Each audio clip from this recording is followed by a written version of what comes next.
예, 반갑습니다. 저는 박준범입니다. 저는 한국의료선교협회 회장으로 섬기고 있는 사람입니다. 반갑습니다.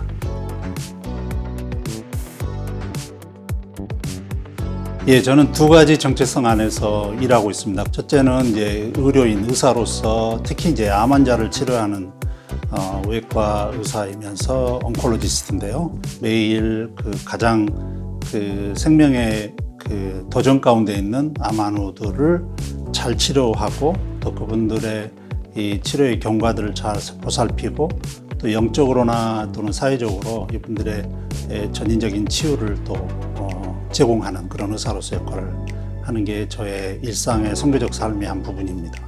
이것조차 이제 일터로서의 선교지입니다. 두 번째로는 제가 이제 타문화 선교를 제가 지난 한 15년 정도 해외에서 했고, 그다음에 국내에 귀국해서 여전히 선교사로서 국내에 필요한 사역들이 있습니다. 2022년부터 본격적으로 특별히 선교 준비를 하고 있는 청장년 세대를 향해서 선교사가 되는 형성 과정에 있어서 멘토링이 필요하다 싶어서 선교 멘토링을 잘 이렇게 매칭해주고 사역하는 엠브리지라고 하는 단체를 시작을 해서 그 단체 안에서 지금 제가 섬기고 있어서 한편으로는 의료인으로 한편으로는 선교사로 이 두 가지 정체성 안에서 제가 일하고 있다고 말씀드릴 수 있습니다. 저의 앞으로의 비전은 제가 지금의 저의 나이와 저의 경험과 지금의 상태에서 후배들에게 더 좋은 형태의 멘토링 그리고 리더십에 대한 이렇게 나눔. 그래서 그 후배들이 결국 앞으로 국내와 국외 선교를 감당하는데 의료 선교든 아니면 조금 포괄적인 하나님의 선교를 감당하는 데 있어서 뭔가 그 길을 만들어내고 그 길을 가도록 도전하고 또 격려하는 그러한 그 역할을 하고 싶습니다. 구체적으로 제가 아까 엠브리지를 통해서 선교 멘토링 한다고 그랬는데요. 그 멘토링을 통해서 형제 자매들이 실질적으로 하나님의 선교에 참여하는 자신의 삶과 사역과 또 가정과 그 열방에 대해서 어떤 역할을 어떠한 퀄리티로 질로 하나님의 선교에 참여해야 될지 이런 부분들을 많이 돕고 싶습니다. 또 제 일생을 쭉 의료 선교협회에 더 헌신한다고 한다면 이후에도 다양한 역할로서 의료 선교 운동과 의료 선교사들을 배양하고 배출하는데 필요한 일들을 지속적으로 하지 않겠는가, 이것이 중요한 저의 선교의 비전의 트랙이지 않겠는가 이렇게 예상을 하고 있습니다. 예, 1980년대부터 의료 선교사가 되려고 예과 2학년 때 혹은 본과 1학년 때부터 의료 선교사가 되겠다라고 하는 내적인 뜻을 세웠고요. 의사로서 인턴, 레지던트 전문 과정을 다 마친 이후에 한 1년, 2년 일반 병원에서 일하고 있는데 하나님께서 정확하게 큐티 말씀을 통해서 부르셨어요. 그래서 풍부함에 적응하는 자군 혹은 물질에 만족하는 자는 형제의 영혼을 구속하지 못하나니 이는 그 형제의 영혼이 너무나 귀함이니라 라고 하는 시편 49편 1절에서 6절에 있는 말씀을 통해서 분명하게 저를 뽑아내는 말씀을 주셨고요. 그 말씀에 순종해서 그달로 그 병원을 사직을 하고 이제 하나님이 인도하실 그 선교, 해외 선교사로서 저희 모교에 말씀을 드리고 저희들이 선교사로 나가고 싶습니다. 영국으로 파송을 받아서 거기서 한 1년 반 정도 실질적인 훈련을 받았습니다. 영어 훈련, 또 타문화 훈련, 성경 훈련, 문화 훈련 받고 1991년도에 저희들이 예멘으로 들어갔습니다. 무슬림 땅이어서 그 무슬림 땅에 아무것도 없잖아요. 교회도 없고 이렇게 지상으로 올라와 있는 성도들도 만날 수도 없고 그러한 땅에서 정말 한 사람의 제자를 만드는 일, 그런 일들에 집중해서 13년 정도 일을 했던 것 같습니다. 그 현실적인 방법이라고 하는 게 가장 어려운 질문이에요.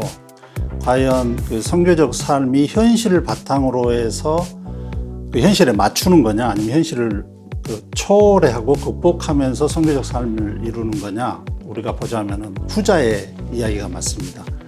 현실에 타협해서 선교적 삶을 사는 것은 아닌 것 같고요. 현실의 고난과 어려움과 불합리함에 있음에도 불구하고 선교적 삶이 우리한테 주어진 거기 때문에 저는 원초적 제자도에 비추어서 자신을 깎아내는 날마다의 영적인 각성이 우리 크리스찬들에게 있어야 된다고 생각이 됩니다.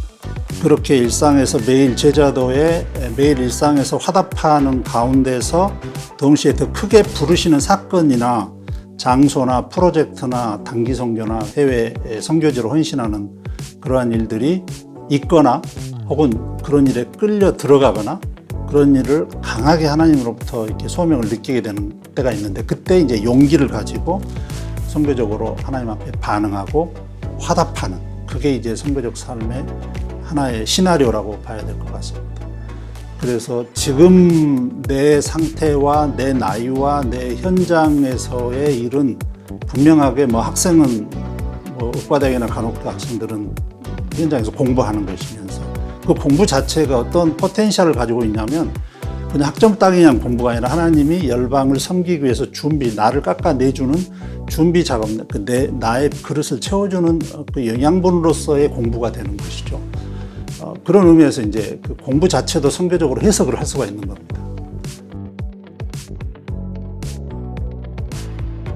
이번 의료 선교대회는 아마 빠르면 10대 후반 혹은 20대 초반부터 만약 만 70대 중후반의 연령에 있는 다양한 계층이 참여하는 굉장히 올 제너레이션에 해당된다고 봐야겠어요. 물론 초등학생이나 중학생, 고등학생은 참석하지는 않지만요. 그래서 각자에게 하나님이 주시는 은혜나 또는 영감이나 또는 그 감동이 각각 다를 건데, 저희들이 가장 주목하는 것은 이번 선교대를 통해서 청장년들, 즉 20대에서 한 40대에 있는 청장년들이 마치 바울이 다메섹에서 경험했던 하나의 그 트랜스포메이션의 사건과 같은 그러한 임팩트가 강한 형태의 그 어떤 삶의 전환, 변환을 가져갈 수 있는 자기 생애의 고유한 선교도회로서 역할이, 그게 메시지든 아니면 선교사님들의 현장 보고든 아니면 성경 공부를 통해서든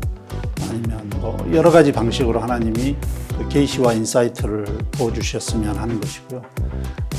특별히 지금 학생들과 또 전공의들 이런 사태 때문에 어찌 보면 고통을 많이 당하고 있는 지금 우리 세대들이잖아요. 그래서 이 내적 고통과 앞으로 자기들의 미래의 전망에 대한 고통이 아주 깊은 가운데서 이 십자가의 고통과 같다고 저는 생각이 돼요. 그러면서도 이 가운데서 하나님이 우리 청장년들의 삶에 위대한 계획을 가지고 계시고, 비록 사회와 국가의 환경이 이런다 할지라도 결코 하나님의 꽃과 하나님의 나무는 꺾이지 않고 하나님이 이끌어 가신다라고 하는 그 정말로 소망스러운 비전을 붙잡으시면 좋을 것 같고요. 크게 격려받는 선교대가 되셨으면 좋겠고, 크게 위로받는 선교대가 되셨으면 좋겠고, 저 개인적으로 하나님이 이 선교대를 통해서 저를 조금 앞으로 60대 이후의 삶에 대한 선교적인 리세팅을 더 해주시면 좋겠다. 그래서 제가 털어낼 건 털어내고 더 선명하게 볼 비전을 좀 더 바라볼 수 있도록 그런 저 개인적인 유익을 누렸으면 좋겠습니다. 감사합니다.